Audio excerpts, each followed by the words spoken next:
नमस्कार मंडळी.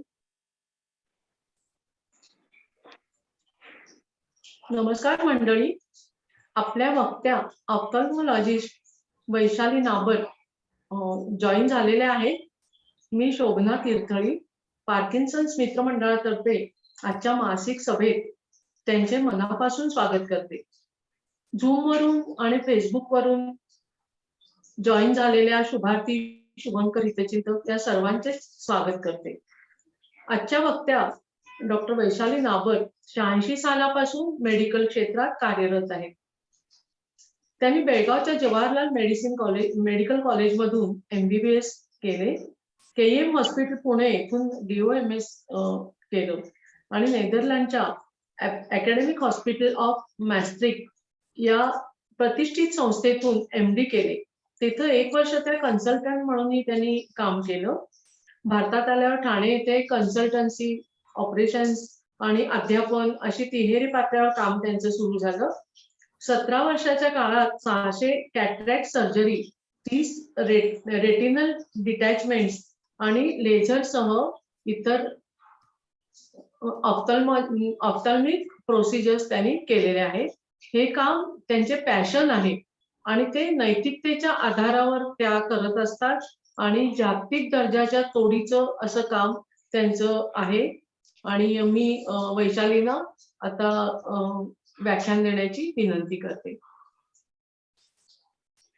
Thank you very much Shobhana ताई. माझा आवाज सगळ्यांना ऐकू येतो? हो, येतो. ओके. पहिल्यांदा मनापासून आभार मला एवढी चांगली संधी दिल्याबद्दल. आणि माझी अगदी इच्छा होती एका विषयावर बोलण्याची, त्यामध्ये मी बोलू शकते ह्याचा मला आज खूप आनंद होतो आहे. तर पार्किन्सन्स अँड आय या विषयावर मी बोलणार आहे. माझा प्रयत्न करेन जितकं काही मला ह्याबद्दल माहिती आहे ते सांगण्याचा. त्यानंतर आपण नंतर प्रश्न उत्तर करू आणि तुम्हाला मनात जे काही शंका असतील त्या तुम्ही मला विचारू शकता.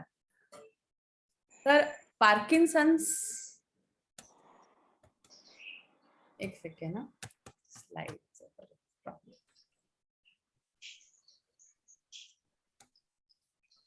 पार्किन्सन म्हणजे काय? तर पार्किन्सन एक न्यूरोलॉजिक प्रॉब्लेम आहे. मोटिलिटी म्हणजे आपले हात, पाय किंवा इतर अवयव हलवण्याचा प्रॉब्लेम पार्किन्सन्स मध्ये जाणवतो. तर आपल्या ब्रेनमध्ये एक एरिया असते मिड ब्रेन मध्ये, सबस्टॅन्शिया नायगरा म्हणून. तिकडे डोपामिन हा पदार्थ तयार होत असतो आणि पार्किन्सन्स मध्ये ह्या डोपामिनची कमतरता म्हणजे त्या सबस्टॅन्शिया नायगराचं थोडंफार डिजनरेशन होतं असं म्हणायला हरकत नाही. तर ज्याच्यामुळे ह्याचा तो सबस्टॅन्शिया नायगरा एरिया नीट काम नाही करू शकत. तर त्यामुळे आपल्याला ह्या मुवमेंट प्रॉब्लेम्स येतात. म्हणजे आपल्या ब्रेनच्या आतल्या भागात काही न्यूक्लियाय आहेत. त्यातला एक आहे हा सबस्टॅन्शिया नायगरा आणि इतर पण काही न्यूक्लियाय ज्यांना सगळ्यांना मिळून बेसल गँग्लिया असं म्हटलं जातं. तर ते आपलं ह्या सगळ्या मुवमेंट्स म्हणा, बॅलेन्स, ह्याचं सगळ्याचं कोऑर्डिनेशन ठेवत असतात. तर त्यामुळे ह्या सबस्टॅन्शिया नायगरा जो महत्वाचा न्यूक्लियस आहे त्यांनी नीट काम न केल्यामुळे आपल्याला हे प्रॉब्लेम येतात. तर त्याच्यामध्ये थोडं जेनेटिक प्रिडिस्पोजिशन असं दाखवतं की जेनेटिक्स मुळे आपल्याला तो होऊ शकतो. पण एन्व्हिरॉन्मेंटल फॅक्टर्स सुद्धा दाखवले जातात की त्यामुळे सुद्धा कदाचित काही आहेत असे ज्याच्यामुळे हे होऊ शकेल. आणि काही औषधांनी देखील पार्किन्सन्स होऊ शकतो. तर आपल्याला हे व्यक्तिमत्व छान माहिती आहे. Muhammad Ali, famous boxer, he suffered from parkinsonism. आणि त्याचं जरासं आपण वाचलं किंवा त्याचे व्हिडिओज बघितले समजतं त्यांनी किती छान फाईट दिली पार्किन्सन्सला. तर हे मिडल एज आणि एल्डरली लोकांमध्ये सहसा दिसून येतं. यंग एज मध्ये इतकं नाही दिसत. रेअरली 50च्या खाली दिसतं, 50 अँड अबाव.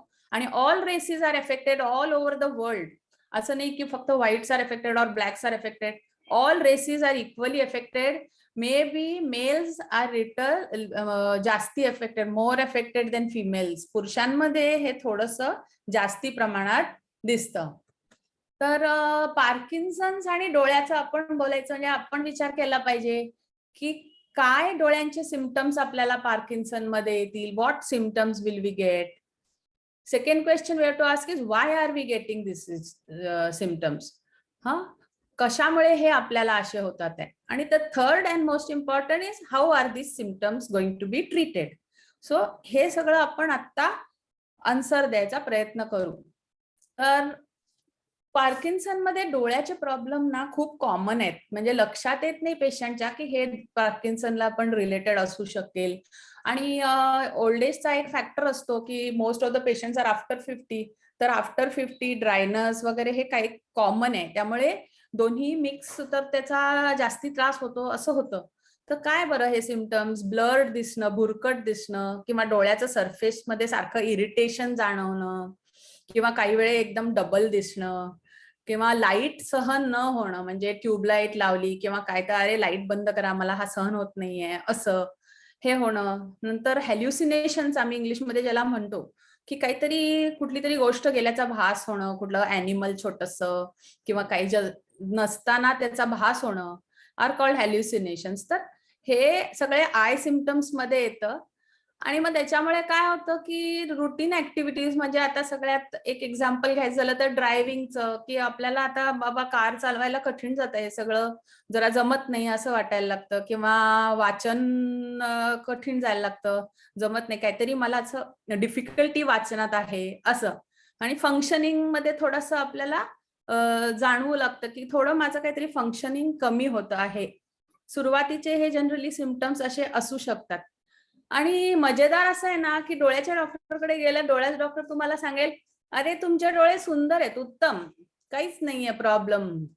मग आणिच फ्रस्ट्रेटिंग होतं की अरे म्हणजे मला तरी दिसायचा त्रास होतोय, म्हणजे काहीतरी मला त्रास होतोय दिसताना, वाचताना, ड्रायव्हिंग करताना, पण असं पाहिलं तर डोळ्यांच्या डॉक्टरांना काही दिसत नाहीये की ॲबनॉर्मल डोळ्यांमध्ये काही आहे.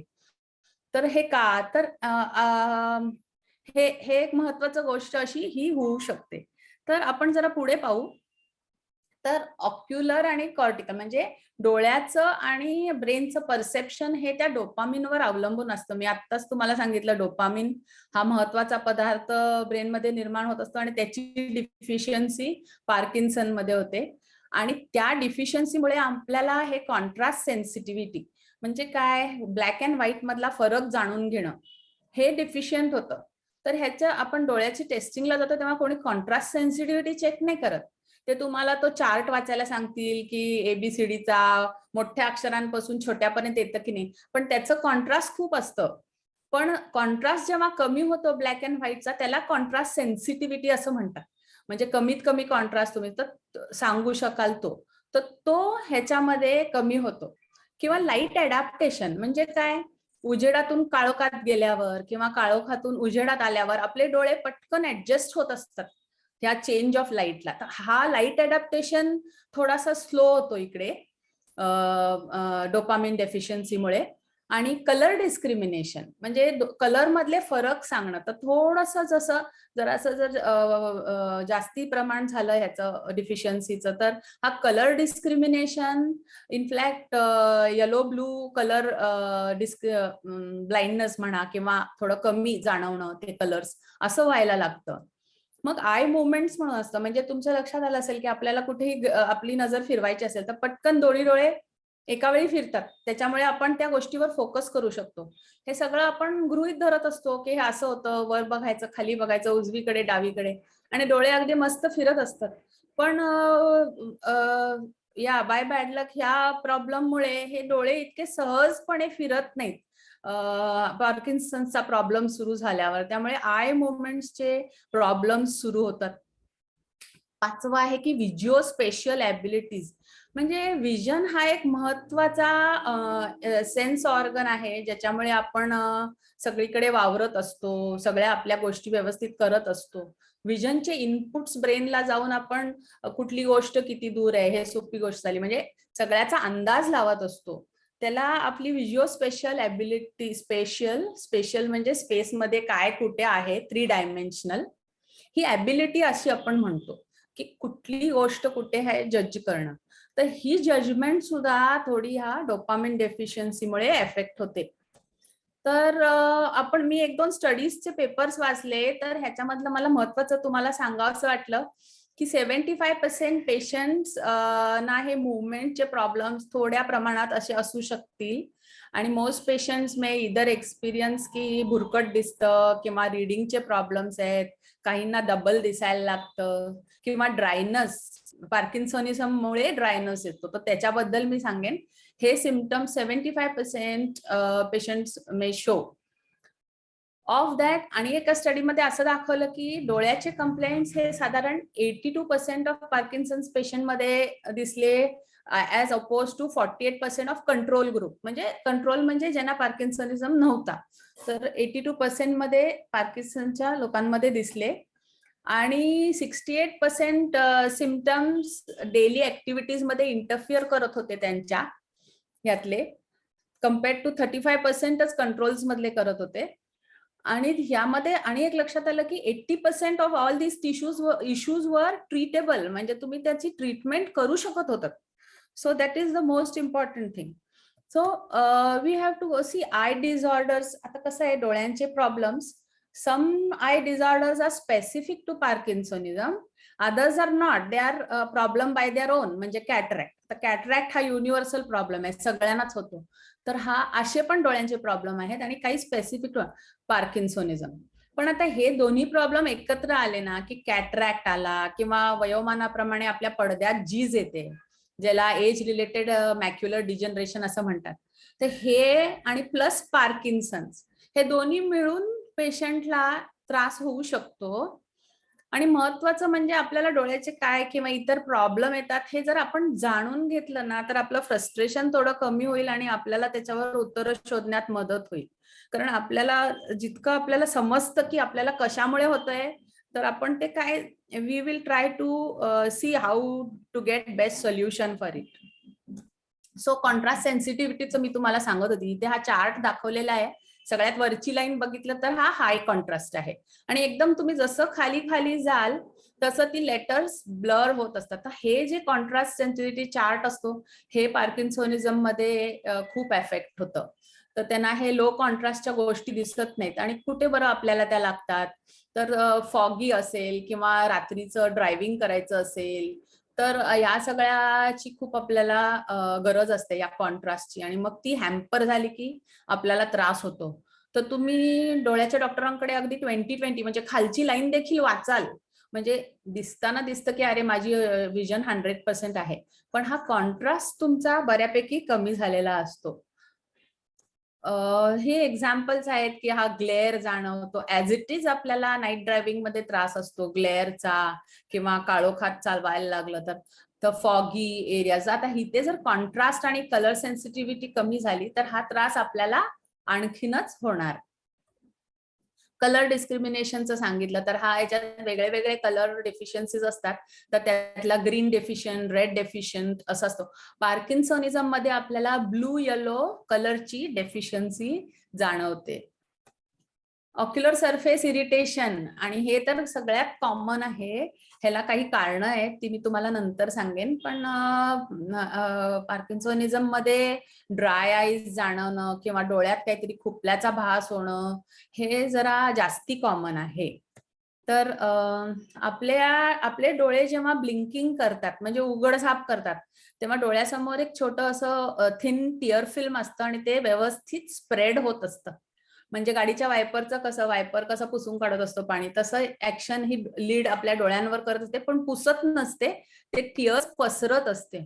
सो नॉर्मल माणूस साधारण 15 ते 18 वेळा ब्लिंकिंग करतो, बट अनफॉर्च्युनेटली पार्किन्सनचा त्रास होणाऱ्या माणसांमध्ये हे ब्लिंकिंग कमी होतं. चक्क ते 1-2 वेळा किंवा 3दा मिनिटातूनच ब्लिंक करतील, असं होतं. तर ब्लिंकिंग जे असतं त्याने ना आपली कॉर्निया म्हणजे सरफेस नरिश होत असतो. त्याला नरिशमेंट, ऑक्सिजन आणि बाकीच्या ग्लुकोज अशी नरिशमेंट त्याला मिळत असते. तर ते जर ब्लिंकिंग झालं नाही ना, तर तो कोरडा पडायला लागतो समोरचा भाग. मग कोरडा पडल्याने इरिटेशन होतं टू द एक्सटेंट की ब्लेफेरोस्पाझम, मी त्याबद्दल नंतर बोलेन.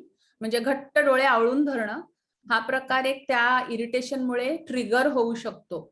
सो कॉन्शियसली आपण ब्लिंकिंग वाढवायचा प्रयत्न केला पाहिजे. म्हणजे it is very essential. Every blink nourishes our eyes. So एक हे थोड्या ड्रग्सची मला लिस्ट मिळाली, पण आता हे युरोपियन लिटरेचर मध्ये आहे, तर हेच औषधं इकडे अवेलेबल आहेत की नाही माहिती नाही, पण ही सगळी औषधं ड्रायनस डोळ्यांचा क्रिएट करतात. आर्टेन, कॉगेंटिन, एकिनेटोन हे सगळे अँटीस्पाझमोडिक किंवा अँटीकोलिनर्जिक असे ड्रग्ज आहेत. मी याची लिस्ट दिली आहे, तुम्हाला नंतर पीपीटी दाखवेन, तर you can always be aware की बाबा मला जर ड्रायनेस झाला तर ह्यातलं तरी कोणतं औषध मला सुरू नाहीये ना, किंवा न्यूरोलॉजिस्टला मी विचारू का की हे बदलून दुसरं घेऊ का आपण. सो ही मी एक लिस्ट तुमच्या पुढ्यात ठेवलेली आहे. आणि दुसरं हे सगळ्यात महत्वाचं समजून घ्यायचं, मेबोमियन ग्लँड डिस्फंक्शन हे जरा पार्किन्सन्स मध्ये जास्ती होतं. ह्या इथे जर तुम्ही पाहिलं तर ह्या आपल्याला ग्लँड्स दिसतात आहेत डोळ्यातल्या, ह्या ऑइल ग्लँड्स असतात आणि त्यांचं महत्वाचं फंक्शन असतं की ती टिअर फिल्म जी सांगितली ना डोळ्यासमोर पसरत असते, त्याच्यातला सगळ्यात बाहेरचा लेअर हा ऑइली असतो. सो तो ऑइली असेल तर ते टिअर्स इव्हॅपोरेट सहज नाही होत. That oil acts as a barrier for evaporation of tears आणि त्याच्यामुळे आपले डोळे कोरडे नाही पडत.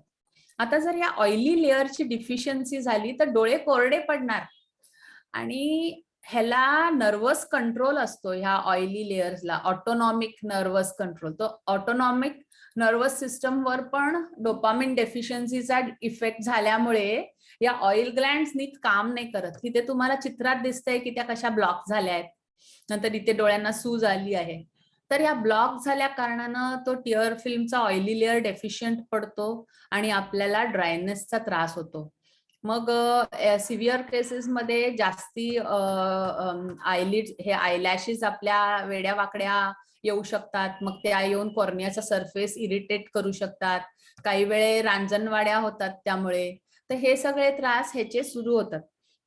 ह्याची सिंपल ट्रीटमेंट आहे एकदम, ती मी तुम्हाला दाखवेन. तर त्याच्यासाठी आपण गरम शेक देत असतो डोळ्यांवरती, म्हणजे ते जे ऑइल आहे त्या आयलिड्सचं ते वितळत असतं त्यामुळे. तर साधा रुमाल देखील तुम्ही असा चपातीच्या तव्यावर इस्त्रीवर ठेवून डोळ्यांवर घडी ठेवली तरी चालेल, नाहीतर गरम पाण्यात पिळा घेऊन ठेवला तरी, आणि त्याच्यामुळे ते वितळत असतं ऑइल. आणि इवन समोरच्या पापणींवर असा डॅन्ड्रफ सारखा येणं हे देखील थोडं पार्किन्सन्स मध्ये कॉमन आहे. तर त्याला आम्ही हा जॉन्सन्स बेबी शॅम्पू डायल्युटेड घेऊन त्याचे स्क्रब्स करत असतो डोळ्यांना. तर काय आहे ना, काही गोष्टी डोळ्यांच्या डॉक्टरांकडून ऐकून केलेल्या बऱ्या, अरे आपण केलं तर काहीतरी चुकीचं व्हायचं वगैरे, ही एक थोडी भीती असते आणि ते बरोबर आहे, हे योग्य देखील आहे. पण म्हणजे तुम्ही स्वतःच डायग्नोज करून सगळी ट्रीटमेंट नाही करू शकत. पण तसं हा गरम शेक एक फायद्याचा असतो त्यातल्या त्यात आणि व्यवस्थित गायडन्स खाली केलेला जास्ती बरा. पण हा प्रॉब्लेम आहे एक माहित असलं तरी you can at least approach the doctor and get it solved. तर त्यामध्ये गरम शेक देऊन त्याच्यानंतर त्याला मलम पापण्याला लावून मसाजिंग केलं जातं, जेणे त्या सगळ्या ग्लँड्स ओपन होतात. त्याला एक विशिष्ट प्रकारे ट्रीटमेंट दिली जाते. म्हणजे नुसतं टिअर सबस्टिट्यूट ड्रॉप्स वापरून तुमचा प्रॉब्लेम जाणार नाही, हे मला तुमच्यापर्यंत पोहोचवायचंय. की मला कोरडं वाटतं, चला टिअर सबस्टिट्यूट, हा बघा इथे दाखवलेला आहे मी, हा सिस्टेन अल्ट्रा. आपण बाजारात आपल्याला सवय असते, चला विकत घेऊन घालू म्हणजे थोडं बरं वाटतं, रिलीफ मिळतो. पण ते का होतंय हे जाणून घेणं जास्ती गरजेचं आहे. आणि ते मी तुम्हाला ह्या ग्लँड्स बद्दल दाखवलं की त्या अशा ब्लॉक होतात आणि त्या ह्या ड्रायनेस करतात. तर ही ट्रीटमेंट केली तर तुमचा ड्रायनेस कमी होईल आणि तुम्हाला कारणाशिवाय टिअर सबस्टिट्यूट्स वापरावे लागणार नाहीत. तर हे एक पिक्चर मी दाखवलं होतं एवढ्यासाठी की लाईट सेन्सिटिव्ह हे, तिथं तुम्हाला पापण्या आत वळलेल्या दिसतील आणि पापणीचे केस जाऊन कॉर्नियावरती घसटत आहेत, हे जरासं जास्ती. तर त्यामुळे burning sensation, gritty sensation, sandy sensation किंवा पापणीच्या कडांवर क्रस्ट येणं हे जरासं कॉमन होतं. आणि हे नाईट टाइमला सुद्धा आपण हे मलम घालू शकतो. काहींचे लोकांचे डोळे जेव्हा नाईट टाइम उघडे पडतात तेव्हा डॉक्टर त्यांना अशी रात्री झोपताना एक डोळ्यावर टेप वगैरे लावायला सांगतात, ज्याने रात्रीचे डोळे कोरडे पडणार नाहीत आणि मग ओव्हरऑल तो कोरडेपणा डोळ्याचा कमी होतो. लीडच्या मोमेंट्सचे पण प्रॉब्लेम, जसं मी म्हटलं की आय मोमेंट्सचे प्रॉब्लेम्स, तसे हे लीडच्या मोमेंट्सचे प्रॉब्लेम येतात. म्हणजे एक तर मी सांगितलं तुम्हाला ब्लिंकिंग कमी होतं, दुसरं म्हणजे एकदम असं घट्ट आवळून घेणं डोळे, हे एक दिसतं. किंवा लीड उघडायलाच येत नाही पेशंटला, म्हणजे त्यांना आता डोळे उघडून समोर पाहायचंय पण मला ते सुरूच नाही करतायत, असं पेशंट सांगू शकतो. तर हे एक्झाम्पल आहे मी तुम्हाला दिलेलं इकडे, की त्यांच्या डोळ्यांना हा ब्लेफेरोस्पाझमचा त्रास होतोय. त्यांचे डोळे एकदम गच्च त्याने बंद केले आहेत आणि he has difficulty relieving that. It is called blepharospasm. आणि हे जे होतं ब्लेफेरोस्पाझम, माइंड यू, हे सगळं त्या ड्रायनसमुळे ट्रिगर होऊ शकतं बरं का. तर ड्रायनस डोळ्याला न होऊ देणं हे एक महत्वाचं आहे. आणि ते का होतं हे पण मी समजावलंय, पण ती काळजी आपण घेतली तर हे असं ब्लेफेरोस्पाझम वगैरे थोडं कमी होईल. कारण डोळा इरिटेट झाल्यामुळे हे असं होतं.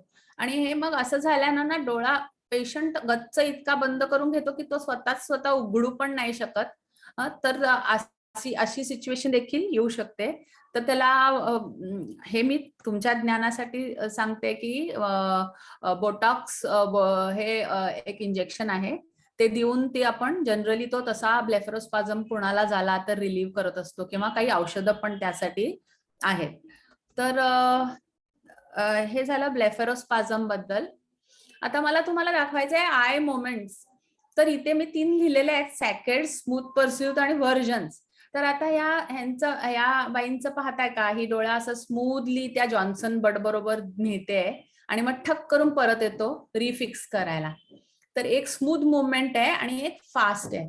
तर ही स्मूथ आहे त्याला स्मूथ परस्यूट असं म्हणतात, आणि ती फास्ट येते त्याला सॅकेडिक मुवमेंट म्हणतात. आणि खाली जर पाहिलं तर पेनाकडे पाहण्यासाठी दोन्ही डोळे आत वळवलेले आहेत, त्याला व्हर्जन्स किंवा कन्व्हर्जन्स असं म्हणतात. तर आता ना ही सॅकेड जी आहे, म्हणजे एका शब्दावरून दुसऱ्या शब्दाकडे जाणं, ते दरवेळे डोळ्यांना, आता इथे the brown fox jumped over the lazy dog, ब्राऊनच्या वेळे डोळे तिथे फिक्स असतात, मग ते फॉक्स वर जाणार, मग ते जम्प्ड वर जाणार, मग ते every time there is a saccadic moment. So we assume that, आपल्याला वाटतं आपले डोळे फिरतात, नाही, they are always refixing on every word. आणि हे थोडंसं पार्किन्सन मध्ये कमी होतं, त्यांना ते उचलून एका शब्दावरून दुसऱ्या शब्दावर ठेवणं कमी होतं शक्य. तर ते स्लो अँड डिलेड इनिशिएशन होतं आणि hard to fixate while reading. आणि ब्लिंकिंग रेट कमी होतो, काही वेळे त्यांना ब्लिंक करावं लागतं एका शब्दापासून दुसऱ्या शब्दाला जायसाठी. आणि आपल्याला हाताच्या ट्रेमोर्स तर माहिती आहेत, तशा बारीकशी ट्रेमोर काही वेळे डोळ्यांमध्ये पण असते, ज्यामुळे रीडिंग डिफिकल्ट होतं. तर इवन हा स्मूथ परस्यूट मोमेंट आहे तो पण एफेक्ट होतो. म्हणजे एखादी समोरून गाडी जात असेल तर आपल्याला कशी स्मूथ जाताना दिसते, काही वेळे पेशंटना असं ती अशी हलताना दिसते गाडी समोरची. व्हर्जन्स कन्व्हर्जन्सचं आहे ना, हे सगळ्यात महत्वाचं आहे. ते का मी सांगेन तुम्हाला, कारण कन्व्हर्जन्स म्हणजे आपण जवळची कुठली गोष्ट वाचताना दोन्ही डोळे जवळ आणतो, त्याला कन्व्हर्जन्स म्हणतो.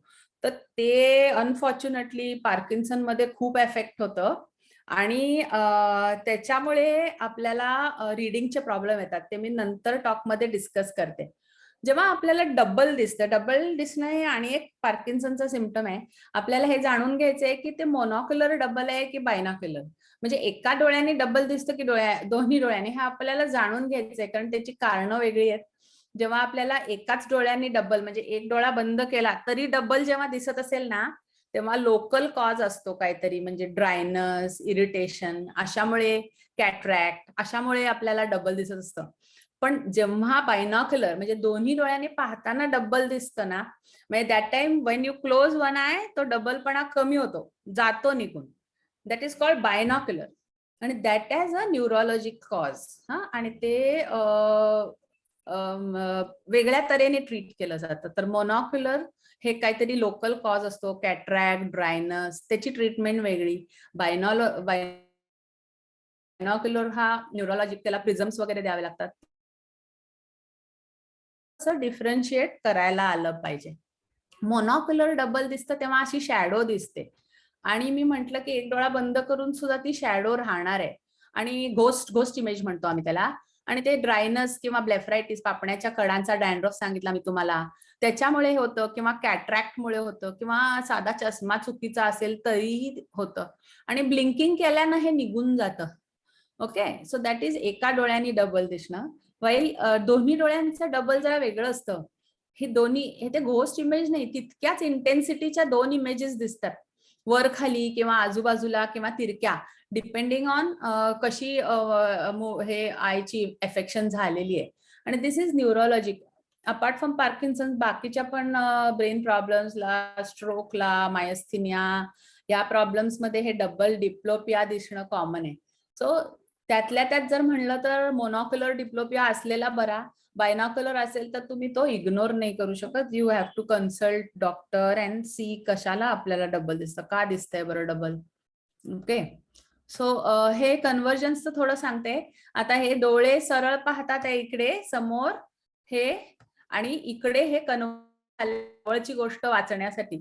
तर हे मुवमेंट इनिशिएट आपल्या मिडब्रेन मध्ये होते ना, तर त्यामुळे थोडस ते पार्किन्सनच्या पेशंट्सना कठीण जाऊ शकतं. So we have something called near point of convergence. म्हणजे आपल्याला सगळ्यात जवळ किती वाचता येईल त्याला आपला नियर पॉइंट ऑफ कन्व्हर्जन्स म्हणतो. तर तो जर 10 सेंटीमीटरच्या वर असेल तर आपण त्याला कन्व्हर्जन्स इन्सफिशियन्सी असं म्हणतो. आणि दूरचं पाहताना काहीच प्रॉब्लेम नसतो, जवळचं पाहतानाच पार्किन्सनचा ना हा प्रॉब्लेम होतो. ओके, आणि त्याच्यामुळे मग हेडेक, डबल दिसणं आणि आय स्ट्रेन जाणवणं हे सगळं सुरू होतं. आणि डिप्लोपिया म्हणजे 2-2 दिसणं हे त्यातल्या 20% नसतं, बाकीच्यांना फक्त डिफिकल्टी इन रीडिंग आणि हेडेकचे कंप्लेंट्स असतात. तर इथे दाखवलेलं आहे मी की हे दोन्ही डोळे आता दूर पाहतात, इथे काहीच प्रॉब्लेम नाही. ओके, आता इथे हे वाचायचा प्रयत्न करतात तर त्यांनी असे वळलं पाहिजे इथे आत. तर what happens with us Parkinson's, ते डोळे असे आत वळू नाही शकत. तर हा डोळा इथे पाहतोय, हा इथे असा म्हणजे आत नाही, तर त्यामुळे त्यांना रीडिंग नाही जमत. So a prism is given. Prisms काय करतात तर ते इमेज एपेक्स कडे शिफ्ट होते प्रिझमच्या. म्हणजे आता इथली ही इमेज थोडी ह्या बाजूला, हा डोळा सरळच राहतोय ना, तर ही इमेज इथे शिफ्ट झाल्या कारणानं ती त्याच्या बरोबर मॅक्युलावर पडणार आणि वाचू शकणार. सो हे बेस इन प्रिझम म्हणतात त्याला. हा बेस इन प्रिझम दिला तर हा प्रॉब्लेम थोडा वाचताना डबल दिसायचा आपण सॉल्व्ह करू शकतो. सो इथे दाखवलंय मी या चित्रामध्ये की हे असं हा लाईट रे इथे बेंड होतोय, पण ह्याची मग if you trace it back then the image from here has shifted to here, that is towards the apex. तर एक्सरसाइजेस ऑल्सो मे हेल्प. मी थोडे एक्सरसाइज तुम्हाला दाखवते. एक्सरसाइज वरती दोन्ही बाजूने लिटरेचर आहे ऑन अवेलेबल. काही लोक म्हणतात neurologist it may not help so much. Other people say yes you should try, there is positively it can help you. So I will tell you about the exercises. हे prisms आहेत. तर ह्याच्यात 2 प्रकार आहेत, Fresnel प्रिझम्स म्हणून आणि ground glass. Fresnel म्हणजे हे असे चष्म्यावर चिकटवले जातात, असा मिळतो तो बाजारात. आणि you have to take guidance of either optometrist किंवा आय डॉक्टर की किती पॉवरचा लावायचा. आणि पहिलं नुसतं ट्रायल द्यावं तो प्रिझम वापरून की अरे मला आता चांगलं रिडिंग जमतंय का यामुळं. Then you should decide on the power, what power to use. हे परमनंट प्रिझम आहेत, म्हणजे हा चष्मा ऑलरेडी बनवलेला आहे. You should not jump to making this prism glasses straight away, but first give a trial with these Fresnel prisms whether vision improves while reading. तर इथे आपण असे अवेलेबल असतात ते, आणि ते नुसते काढून आपल्या चष्म्यावर चिकटवायचे असतात. आणि Hillary Clinton, we all know, United States secretary, she is wearing this Fresnel prism on her glass. So many people wear that. आणि त्याने हा डबल दिसायचा किंवा डिप्लोपिया निघून जातो. Just out of interest I felt like showing you all this image. आणि one eye occlusion, the easiest way. एकदम नवीन डिप्लोपिया सुरू झाला असेल कोणाला इतर काही कारणानं, पार्किन्सन्स असो नसो, पण मग अशा वेळे खूप त्रासदायक तो झाला तर आम्ही काही वेळे एक डोळा थोडा त्याला सोल्युशन मिळेपर्यंत ऑक्लुडेड ठेवायला सांगतो, असा बंद, ज्याने डबल दिसायचं बंद होतं. नाहीतर मग पेशंटला खूप त्रास होतो, डबल दिसायला प्रचंड त्रास होतो. So then one eye is kept close like that.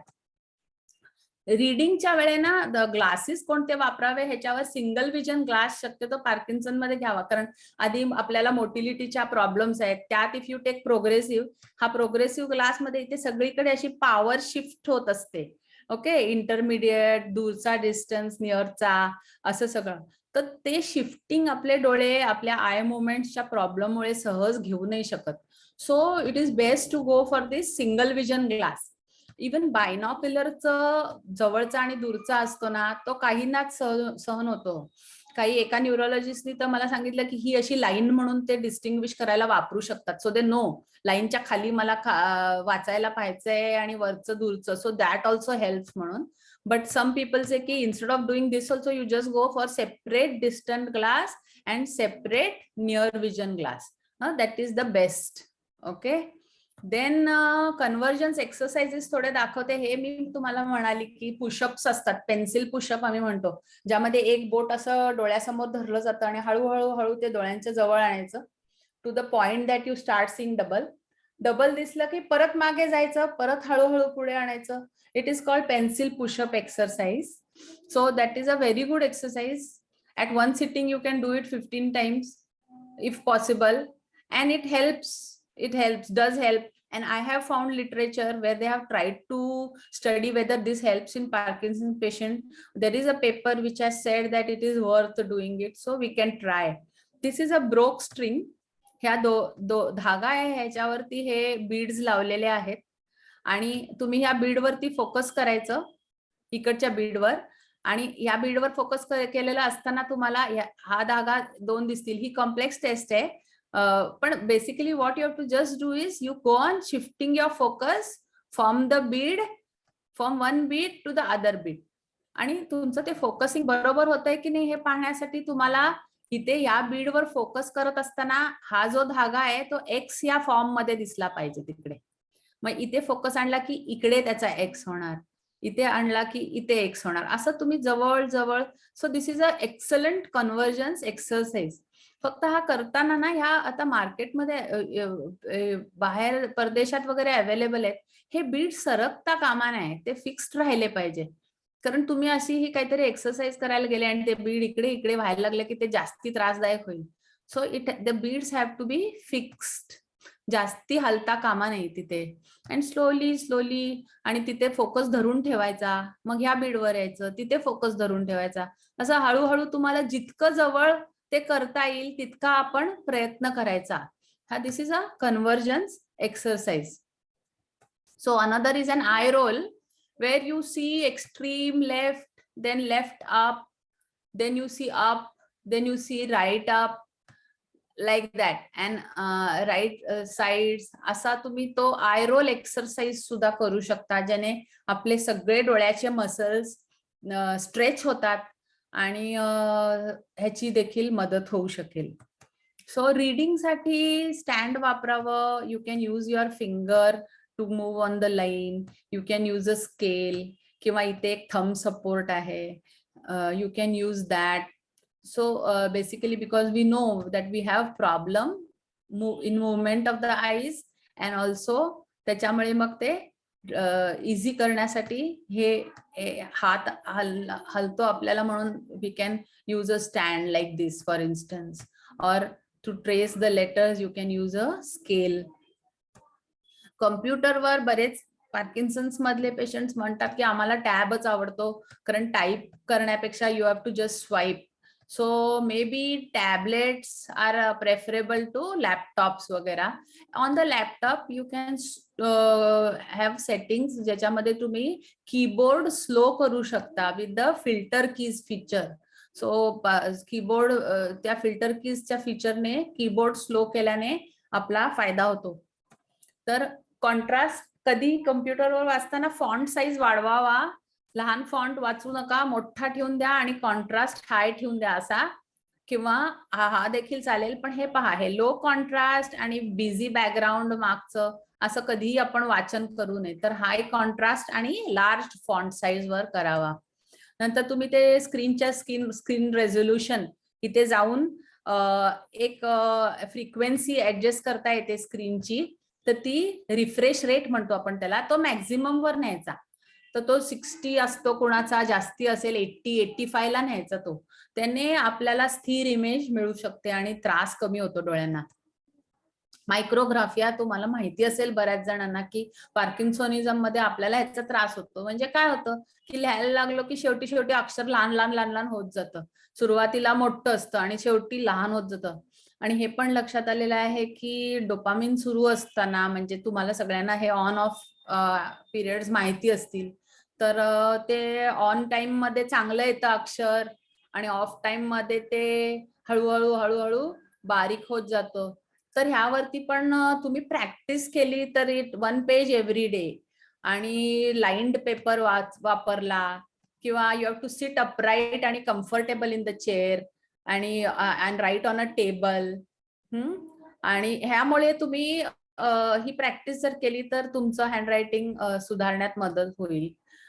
नक्की प्रयत्न करावा. नंतर हे सगळ्यात महत्वाचं माझ्या दृष्टीतून आणि एक गोष्ट आहे की तुमच्याशी डिस्कस करावं, व्हिज्युओ स्पेशल इश्यूज. तर मी तुम्हाला सांगितलं visuo spatial issue is what is vision. आपल्या विजनमुळे आपल्याला आपण कुठे आहोत ह्याचा अंदाज येत असतो. म्हणजे मी इथे आहे तर ते टेबल तिकडे आहे, ती चेअर तिथे आहे, तर कोच तिथे आहे. ह्या सगळ्याचा अंदाज येणं इज व्हिज्युओ स्पेशल ओरिएंटेशन. तर ते मी म्हंटल की तुम्हाला थोडस एफेक्ट होतं पार्किन्सन मध्ये. लाईक लिफ्टिंग अ ग्लास, तुम्हाला तो कठीण जातो. किंवा तुम्हाला सिंक कडे हात धुवायचे असतील तर तुम्ही सिंक पर्यंत पोहोचतच नाही, अलीकडेच तुम्ही हे करता. तर अशा वेळे व्हिज्युअल क्लूज जर पुरेसे होत नसतील तर तुम्ही बाकीचे क्लूज, सेन्सरी क्लूज वापरावे. जसं की सिंकचा एज टच करायचा आधी आणि मगच आपले हात धुवायला पुढे व्हायचं. किंवा रूम मधून जाताना इफ यू नोटीस की I am bumping in to chair किंवा कशाला तरी आपण आदळत आहोत, तर हे सगळे व्हिज्युअल स्पेशल इश्यूज आहेत. त्यावर सुद्धा काही गोष्टी मी पुढे डिस्कस करेन. किंवा फाईन मोटर टास्क जे असतात, स्विमिंग करणं, क्राफ्ट करणं, मेकॅनिकल वर्क, हे थोडेसे कठीण जर जात असतील तर त्याला उलट जर तुम्ही प्रॅक्टिस केली तर कदाचित मदत होऊ शकेल. पण त्याबद्दल बोलेन मी. पण हे थोडस एफेक्ट होऊ शकतं. तर व्हिज्युओ स्पेशल ओरिएंटेशन तर काय असतं, व्हिज्युओ स्पेशल वर्किंग मेमरी एक आपली असते की आपल्याला कुठे काय आहे हे साधारण माहित असतं. आणि मिडलाईन, व्हिज्युअल मिडलाईन शिफ्ट होते थोडी पार्किन्सन मध्ये. म्हणजे आपली बॉडीची मिडलाईन, व्हिज्युअल मिडलाईन म्हणजे नॉर्मल माणसात ती मध्ये असते.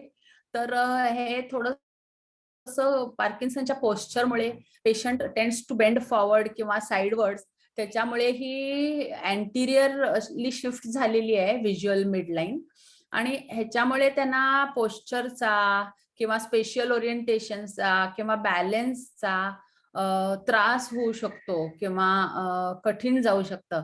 आणि त्यामुळे देर is a increase risk of fall.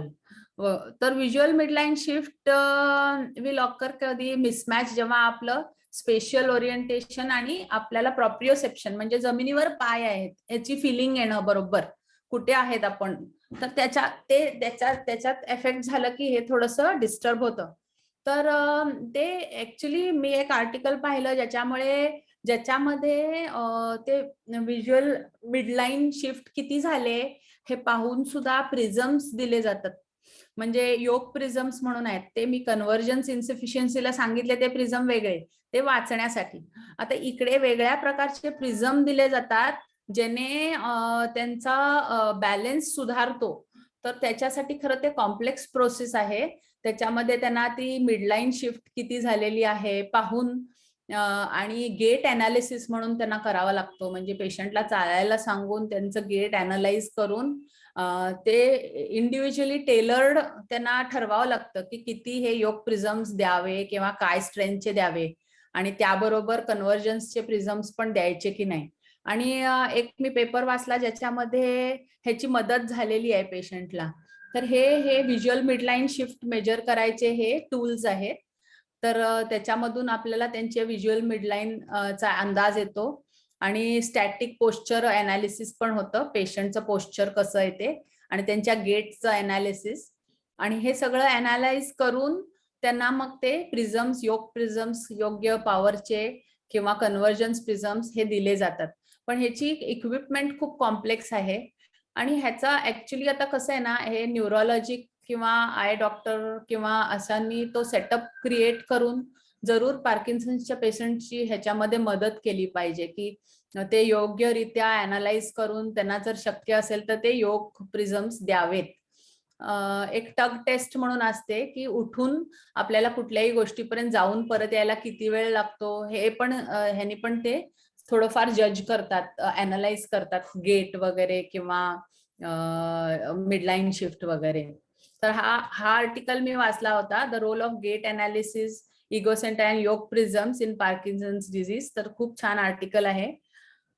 आणि व्हिज्युअल क्यूज हे तुम्हाला सगळ्यांना माहिती असतील. तर असं दाखवून दिलेलं आहे की आपल्याला जर पट्टी वगैरे दिसली समोर तर फ्रीजिंग कमी होतं, जे नॉर्मली पार्किन्सनच्या पेशंटना त्याचा खूप त्रास असतो. But if he sees a strip he is likely to step forward. So अशा टेप्स वापरून जिथे त्यांना नॉर्मली जास्ती फ्रीजिंग होऊ शकतं, जसं की स्टेअर्सच्या सुरुवातीला किंवा स्टेअर्सच्या शेवटी किंवा कुठे असे ठराविक एरियाज असतात, तिथे तुम्ही ह्या टेपचा यूज करावा.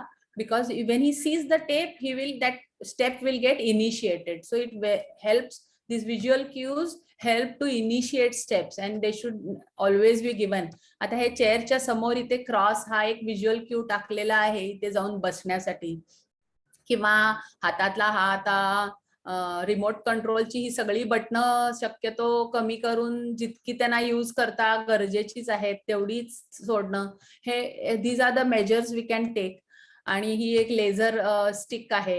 Every time he is walking he sees a laser line, so he steps on that. आणि that visual cue helps his steps.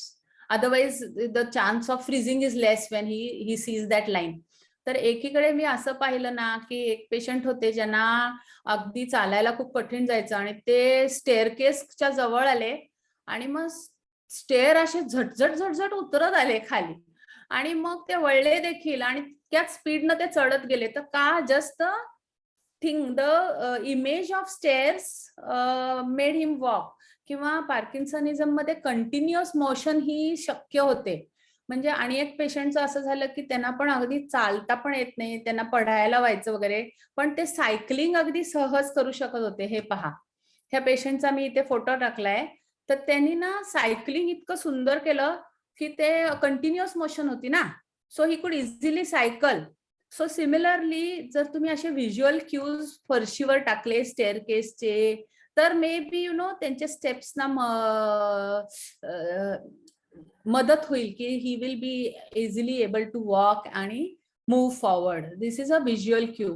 नंतर रेलिंग्सना वगैरे लाल कलर लावणं, रेलिंग्स लावणं टॉयलेटमध्ये, किंवा इथे दाखवले की सगळ्या ह्या बेड्स आणि असे मध्ये अडथळे ठेवू नका शक्यतो.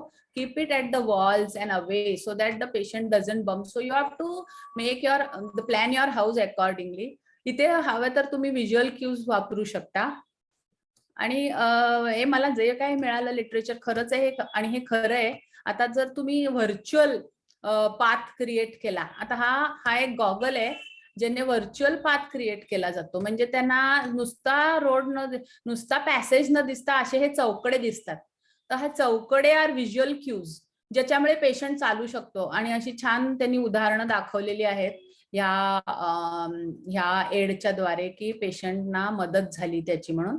आणि दिस जेंटलमॅननी मस्त सायकलिंग केलं, ज्यांना इतका उभारायला देखील त्रास होत होता. चांगला मस्त पुढेपर्यंत सायकल करून ते टर्न मारून आले. म्हणजे दॅट वॉज कंटिन्युअस मोशन. मग तुम्ही जर कंटिन्युअस मोशन आता तुम्ही सायकलिंगचा एक्सरसाइज केला ना, त्याचा दुसरा फायदा काय आहे की तुमचे सगळे हॉर्मोन्स आणि जास्ती रिलीज व्हायला लागतात. आणि असं पण दाखवून दिलंय की तुमचं डोपामिनची वगैरे डेफिशियन्सी त्याच्यामुळे कमी होते. कितपत होईल माहिती नाही, पण खूप मदत होते. So exercise is very important. तो जो जमेल जपून आपण केला पाहिजे. So visual adaptation as I told you, तुम्हाला थोडंसं बाकीच्या सेन्सेसची पण मदत घ्यावी लागेल. हाताने वगैरे जर तसं त्रास होत असेल तर सिंकचं एज कुठे आहे, किंवा असे ते टूल्स ऑक्युपेशनल थेरपीमध्ये जे टूल्स मिळतात, ती स्टिक दाखवली तुम्हाला, तर ह्याची मदत घेऊन आपल्याला चालावं लागेल. आणि हा हॅल्युसिनेशन्सचा इश्यू हा जरासा सेन्सिटिव्ह होतो, कारण पेशंट सहज सांगत नाही. म्हणजे हॅल्युसिनेशन म्हणजे काय, कशाचा तरी भास होणं, म्हणजे कोणीतरी अॅनिमल चाललंय किंवा कोणी लोक चाललेत, असं भासणं. तर ते भास झालेला घरातल्या लोकांना पण ते सांगत नाहीत, कारण अरे हे काय बोलताय तुम्ही, काय होतं, म्हणजे त्याचा स्टिग्मा असतो तो कुणाला नको असतो. तर जाणून घेतलं पाहिजे की ह्याच्यात काही स्टिग्मटाईज व्हायची गरजच नाहीये मुळी. तुम्हाला तो प्रॉब्लेम आहे आणि it is that a problem is causing that. आणि पेशंट्स आर अवेअर की my parkinsonism is giving me this hallucination. They are aware, but they won't share it with family members, which is wrong. ते immediately share करा.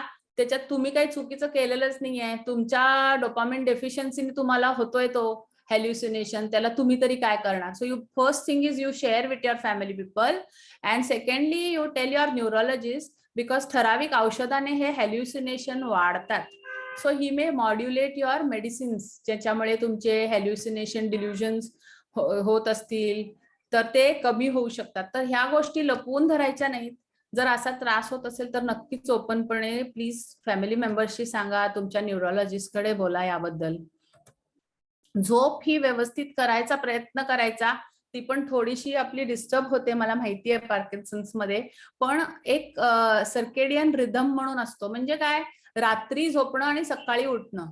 म्हणजे उजाडलेला हे आपल्या डोळ्याला input मिळत असतो की आता उजेड झालेला आहे, किंवा आता दुपार झाली आहे, आता संध्याकाळ झाली आहे, आता रात्र झाली आहे. तर हे फिजिओलॉजिकली मेलॅटोनिन म्हणून एक हॉर्मोन सिक्रिट होत असतो आपल्या ब्रेनमध्ये. त्याचं सिक्रिशन सुद्धा संध्याकाळी सुरू होतं आणि सकाळी थांबतं. तर तो झोप इंड्यूस करणारा पिनियल बॉडी मधला हॉर्मोन आहे. तर त्याचं सुद्धा काळोखातच सिक्रिशन होतं. तर ही सायकल आपण मेंटेन करायला शिकलं पाहिजे, किंवा उजेडाच्या वेळेत उजेडात बसलं पाहिजे, किंवा त्याच्यामुळे तुमची ही सायकल मेंटेन व्हायला मदत होईल. आणि vitamin D is one of the very much essential vitamins. ते पण तुम्ही उन्हात बसून घ्यायचं. ते थोडंसं मी डाएटवर टाकते स्लाइड, त्याच्यावर सांगेन. पण हा रिधम तुम्ही मेंटेन करायचा प्रयत्न करा. ठराविक औषधाने पार्किन्सनच्या खरं झोप येते, जरूर आहे, पण still you should try to maintain your rhythm of sleeping at the right time and getting up at the right time. Exercise, I told you, cycling मुळे किंवा कंटिन्युअस रनिंग मुळे, वॉकिंग मुळे तुम्हाला बऱ्याच पार्किन्सन पेशंटना फायदा झालेला आहे. तर एक्सरसाइज हा जरूर करायचा. एरोबिक्स, स्ट्रेंथनिंग एक्सरसाइज, ते बॅलन्सचे थोडे लाईक डान्स अँड ताईची, हे सगळे एक्सरसाइज अगदी अगदी अगदी प्रूव्हन मदत होते ह्याची. किंवा योगासनासाठी स्ट्रेच आउट होणं, हे सगळं. पण ना महत्वाचं is safety is of utmost importance. So every patient you have to जज की how much can I push myself safely. आणि सेफ्टीला महत्व देऊन तुम्ही जरूर हे एक्सरसाइज करावेत. किंवा हे व्हिज्युअल स्पेशल ॲबिलिटीज वाढवायला पझल्स आहेत, तर खास बुक्स देखील आहे त्याकरता. पण हे असे पझल्स की आता आयडेंटिफाय करा की ह्यातलं कोणतं ह्याला मॅच होतं ठराविक position. One of the three is an answer. So you have to search की एक्झॅक्ट काय आहे बरं ह्याच पोझिशनचं. हे these are puzzles, you know. हा एक स्क्वेअर आहे, बॉक्स आहे, बॉक्स. तर हा ओपन आउट केला की कोणता एक्झॅक्टली ह्या 4 ऑप्शन्स मधला आहे हा बॉक्स.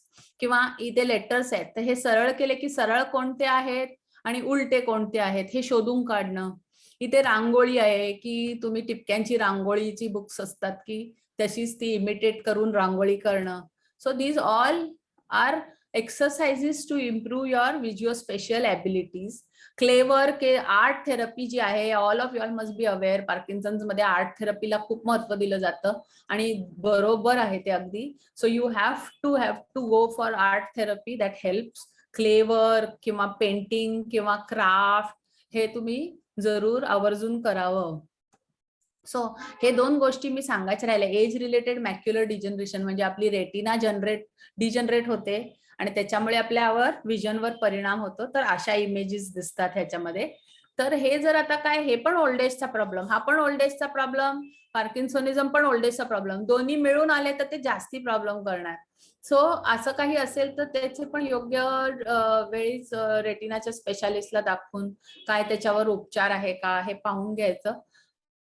अनफॉर्च्युनेटली हा एज रिलेटेड प्रॉब्लेम जरासा कठीण असतो ट्रीट करायला. कॅट्रॅक्ट्स कॅटरॅक्टमुळे आपल्याला भुरकट दिसतं, कॉन्ट्रास्ट कमी होतो, कलर सगळं कमी होतं. आणि as I told you with parkinsonism सुद्धा ते कमी होतं. सो दोन्ही एका वेळेला झाल्या तर आपल्याला नक्कीच त्याचा खूप त्रास होणार आहे. तर कॅटरॅक्टचा एक प्रॉब्लेम असेल तर तो वेळीच ट्रीट करून घ्यावा. कॅटरॅक्ट मध्ये लेन्स वापरताना कधी मल्टीफोकल लेन्स घेऊ नका, ही अशी रिंग्स असलेली. कारण जसं प्रोग्रेसिव्ह चष्मा मी तुम्हाला घेऊ नका म्हटलं, तसं ही मल्टीफोकल लेन्स डोळ्यामध्ये दूरचा जवळचा दोन्ही चष्मे घालवणारी लेन्स ही पार्किन्सन्स मध्ये योग्य नाही आहे, म्हणजे घालूच नाही. घातली तर ही मोनोफोकल आहे ही लेन्स, ही एकच नंबर घालवेल तुमचा, दूरचा किंवा जवळचा, असल्या टाईपची लेन्स आपण घ्यावी. Okay, so that was in short. आणि here my lecture ends. Thank you very much, and I'm very glad I could reach out to you and give certain points related to eyes.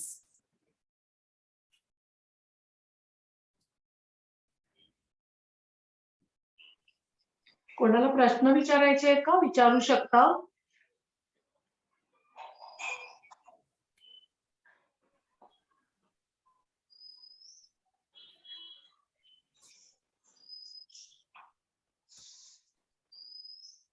Diets. तो diet सांगायचा राहिला ना. हो, ती माझी slide आली नाही. I don't know why it happened. ती फ्लॅश होते कुठेतरी आणि it is not visible. I think it is hidden somewhere.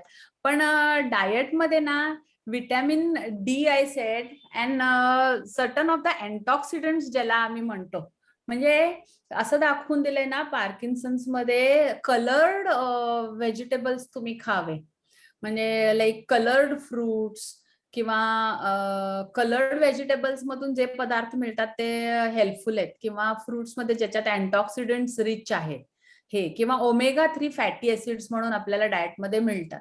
तर ते omega 3 fatty acids are very helpful. You can get it in nuts मध्ये वगैरे, व्हेरियस लाईक आमंड्स, वॉलनट्स, किंवा if you are a non vegetarian you will get it in fish. So green leafy vegetables are helpful, but colored vegetables, antioxidant rich foods like fruits and all, nuts, हे आपल्या आहारात ठेवावं. आणि access of iron आणि access of copper जाणार नाही ह्याची काळजी घ्यावी थोडी. तर काही वेळा आपण काय युटेन्सिल वापरतो ह्यावर पण लक्ष द्यावं असं आहे. कारण काय होतं की काही वेळे खूपच जर कॉपर उतरत असेल आपल्या स्वयंपाकात, किंवा आयर्न चुकीची भांडी वापरून, तर ते पण योग्य नाहीये असं मी कुठेतरी वाचलं. तर त्या गोष्टी अवॉइड करायच्या. हाय फायबर डाएट असू द्यायचं, कारण because of constipation and all it is recommended that you eat a high fibre diet.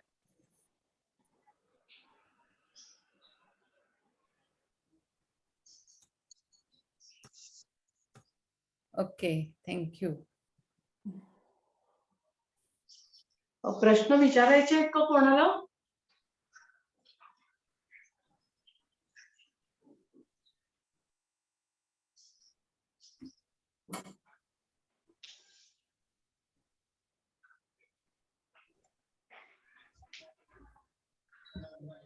आलं, माझी न्यूट्रिशनची स्लाइड आली आहे ते.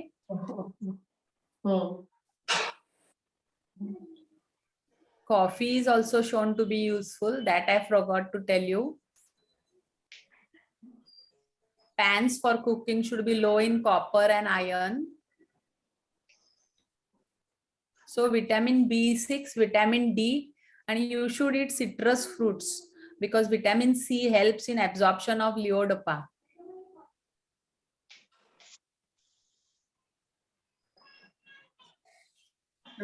कॉफी ही डोळ्याच्या दृष्टीने चांगली का कशाच्या दृष्टीने? म्हणजे मी असं लिटरेचर मध्ये वाचलं की कॉफी ही पार्किन्सनच्या पेशंटसाठी चांगली आहे म्हणून, कॅफेन. सो असं मी वाचलं. So you should not do it in excess may be, but 1 cup of coffee per day.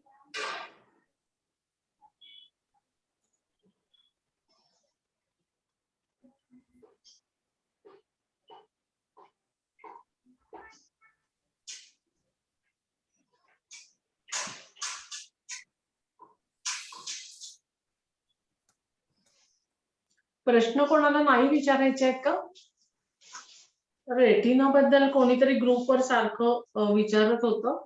एक दोघांनी म्हटलं होतं, त्यावेळी मी सांगितलं होतं की आपलं लेक्चर होणार आहे त्यावेळेला तुम्ही विचारा. पण ते लोक आलेले दिसत नाहीयेत, त्यांची प्रॉब्लेम. हो, जरूर काही क्वेश्चन्स असतील तर विचारा मनामध्ये. छोटे आणि क्वेश्चन्स सांगितलं देखील. म्हणजे आता जे डोंट हेजिटेट.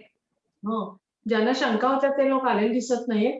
तर मी नंतर पाठवले आणि चालतील का, म्हणजे कोणी हो, विचारलं? अगदी अगदी जरूर जरूर जरूर तुम्ही मला व्हॉट्सअप करा. I will get back to you on whatever queries are there.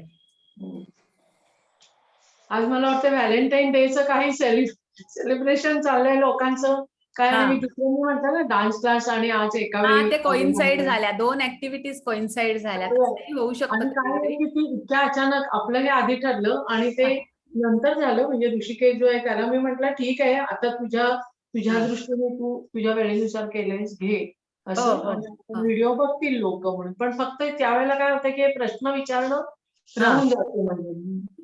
बरोबर आहे. राहू दे, काही हरकत नाही. तुम्ही मला कधीही पोस्ट करू शकता नंतर questions. I will definitely answer and get back to you. तर जरूर जरूर नक्कीच. म्हणजे जे कोणाला काय. काही प्रश्न नाही आहेत असं मी गृहीत धरते.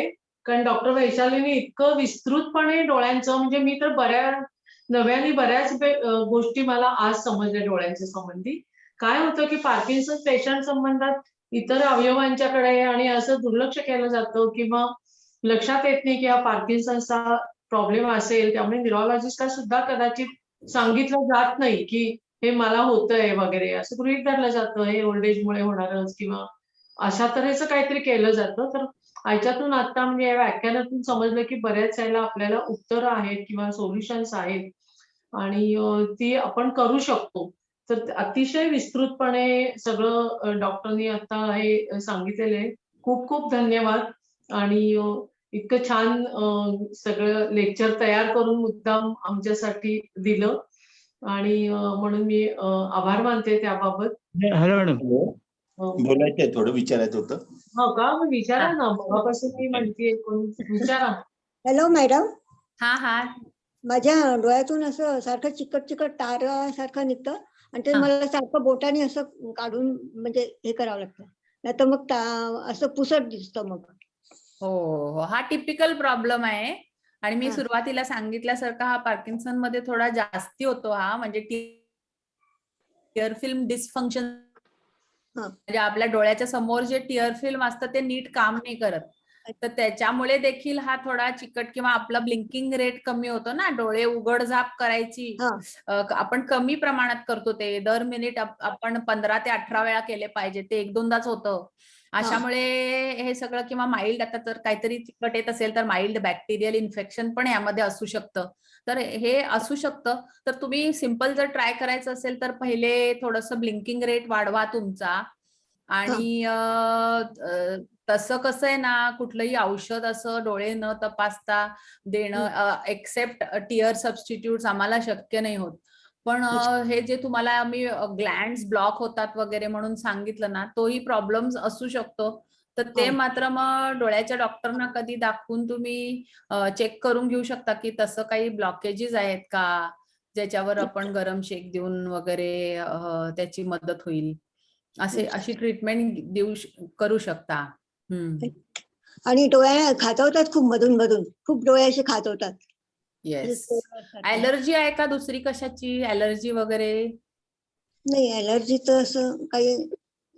हा नाही, हा या डोळ्याच्या प्रॉब्लेममुळे असेल. गरम शेक जर काय डोळा इरिटेटेड नसेल, लाल नसेल तर, कारण काय होईल ना, असंच तुम्हाला रॅन्डमली गरम शेक द्या म्हणून सांगणं सुद्धा चुकीचं आहे. दुसरा काही प्रॉब्लेम असेल आणि त्याला जर ते चुकीची ट्रीटमेंट झाली तर. पण सहसा जर काही नसेल, इतर काही नसेल तर थोडासा गरम शेक देऊन आपण पापण्यांना असा मसाज करत असतो, ज्याच्यामुळे त्या ऑइल ग्लँड्स ओपन होत असतात.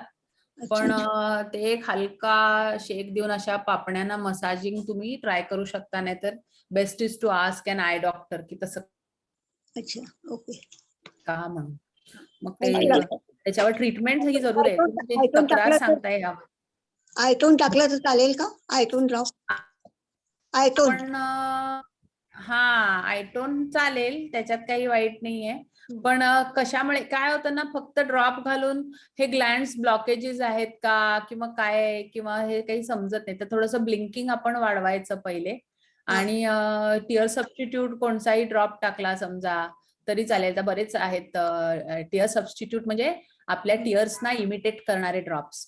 तर ते एकच नाव सांगितलं म्हणजे ते I don't want to tell a particular pharmaceutical name here, but they are multiple available. So you can try that आणि बरं वाटेल तुम्हाला. अच्छा, ओके, मॅडम थँक्यू डॉक्टर. मला एक प्रश्न विचारायचा आहे. हा, हा एक्सरसाइज बद्दल मला नीट सांगा. I exercise. हम्म. आय एक्सरसाइजेस म्हणजे आपल्याला पार्किन्सन मध्ये कन्व्हर्जन्स डेफिशियन्सी आहे. म्हणजे डोळे आत आणण्याची क्षमता आपली थोडीशी कमी होते. हा, तर ते आय मुवमेंटच्या इनिशिएशनचं आणि मेंटेन करण्याचं डिफिकल्ट होतं, तर त्याच्यामुळे हे होत असतं. पण तुम्ही कन्व्हर्जन्स एक्सरसाइज यासाठी करू शकता. तर इथे मी तुम्हाला दाखवला होता. माझं प्रेझेंटेशन दिसतंय का अजूनही? दिसतो. Okay, so I had told about this exercise. See, she is holding pencil. त्यांनी डोळ्यांच्या समोर धरली आहे, मध्ये दोन्ही डोळ्यांच्या मध्ये दूर धरायची ती आणि ती सिंगल दिसली पाहिजे आणि हळूहळू हळूहळू ती जवळ आणायची डोळ्यांच्या टिल द पॉइंट की ती डबल दिसायला लागेल. The minute you see double, stop, go back. Again start coming with the pencil towards your eye. Once it is double, stop, go back. This is called pencil push-up. You can do in one sitting 15 times also. किंवा पेन्सिलच्या जागे ह्याने अंगठा धरला इथं, that is the same. Thumb असा दूर धरून जवळ जवळ न्यायचा किंवा हिने असा अंगठा धरलेला आहे. किंवा ही ब्रोक स्ट्रिंग आहे, ह्याच्यामध्ये स्ट्रिंग मध्ये हे बीड्स अडकवले आहेत, पण हे बीड्स पुढे मागे हलता कामा नाही. ते शक्यतो तिथे फिक्स राहिले पाहिजेत आणि ही त्या भिंतीला किंवा कशाला तरी बांधून ठेवायची. And then you fix on this bead. पण फिक्स व्यवस्थित करतात ह्याची खबरदारी घ्यायची. तर ती कशी, इथे फिक्स करत असताना ना हा जो सिंगल धागा आहे तो ऍक्च्युली एक्स फॉर्म मध्ये दिसला पाहिजे तुम्हाला. हा, म्हणजे इकडे हे असं आणि हे असं. So you are fixing properly. Then you fix and hold your gaze for some time there. Then you shift your gaze to this bead. Again fix and hold. असं करत करत तुम्ही जवळ जवळ यायचं डोळ्यांच्या. मग इथे परत फिक्स आणि होल्ड आणि फिक्स दोन्ही डोळ्यांनी करताय ह्याची खबरदारी घेतली पाहिजे. तर त्याच्यासाठी ती दुसरा तो धागा तसा दिसला पाहिजे तुम्हाला दोन्ही बाजूने. Then you shift the gaze here. Then see it is so close. Slowly shift it towards your nose how much you can. So you are actually taxing your eyes to converge ना. So that is a convergence exercise. अच्छा, thank you madam. Yeah, welcome.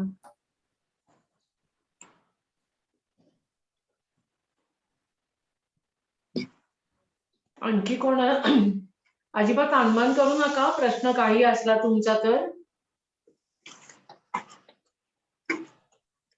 कोणाला विचारायचे असलं तर विचारा अजूनही.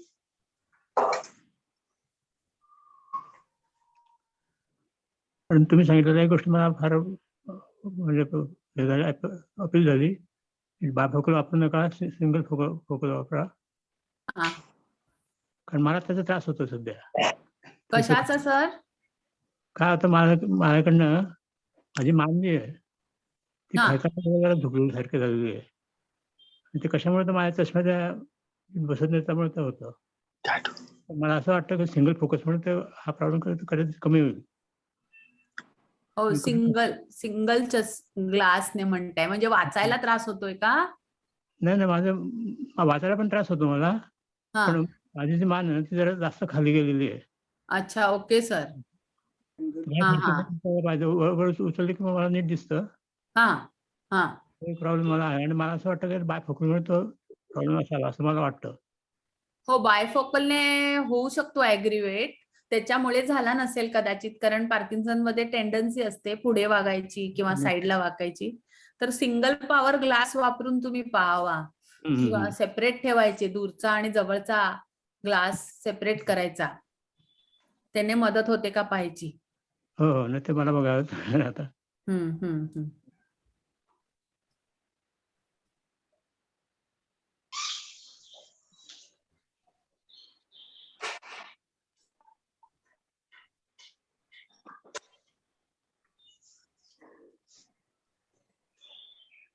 आणि काही प्रश्न?